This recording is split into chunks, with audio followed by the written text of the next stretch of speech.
The Sixers are playing with house money. All the pressure is on the Celtics side. The Celtics Yes. go down, that's probably the end of the Jays. It has to be.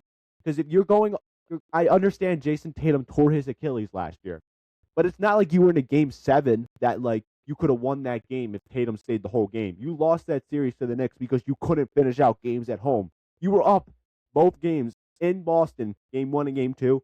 You blew that against the Knicks. We come back to New York, you make it a series again, but then you lost it. Then you come back the next year. You're not having high expectations. You exceed those expectations. Joe Mazzulla probably might win the coach of the year because of what he's able to do with this team. Jaylen Brown was saying he wants to be in the MVP candidate. Then you go into the first round and you blow a 3-1 lead and you lose in 7 games to a Sixers team that's good when healthy, but we knows how to choke. They're 1-10 in game 7s in their career. I saw this stat this morning. Their one and only win was back in the 1980s when they beat the Celtics. Time to redo it. Exactly. But then if the Celtics go down and lose, it's not going to be good.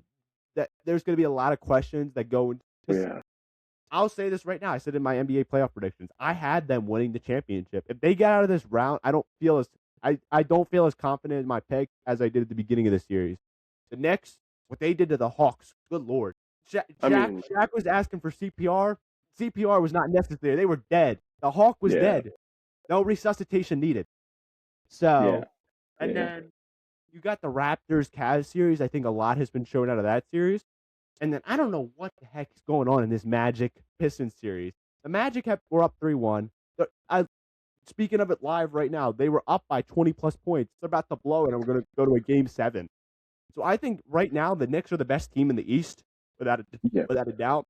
They'll find a way to blow it, trust me. They're the Knicks. But still, Celtics get out of this series. I think they might fall some similar fate like they did last year with the Knicks. But just going back to the point of Sixers-Celtics. Sixers need to go in this game. They need to play their style of basketball. That's that simple. I'm going to give you my key points for Game 7. Number 1, play the style of basketball.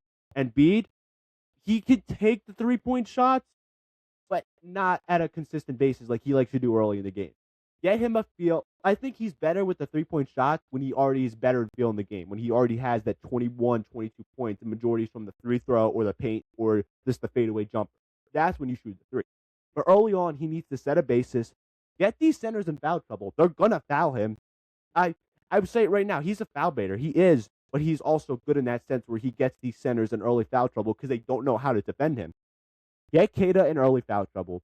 Vucevic, I think when he comes in, he's a worse defender than Keita. It's that plain and simple.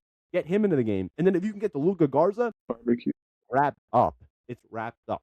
Like if you get the Luka Garza, like the third straight center, I know he can knock down the three, but Embiid is botting him down like a little boy. And then he's doing the Shaq. He's botting him down. He's dunking on his head, and then he's shoving them out of oblivion, dude.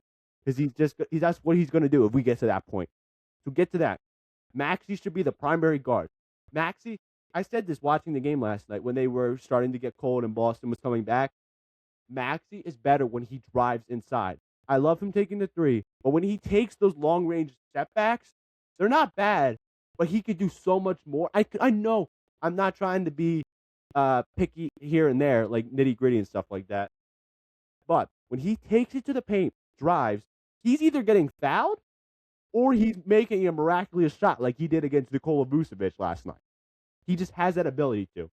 Paul George, I'm telling you, if he does, just keep finding the magic, PG. Absolutely. If it's the pills, I don't care. You can get busted after the season. We beat Boston. That's all I care about, dude. So, and then also, even if we haven't talked about this yet, the defense by Paul George in Game 6 was extraordinary. It was absolutely excellent. He was locking down Brown, locking down Tatum, what we paid him to do to guard the 1 through 5. Him Absolutely. And also Kelly Oubre, who I give a lot of slack to because he's inconsistent on the offensive end. But my God, he was great on the defensive end in Game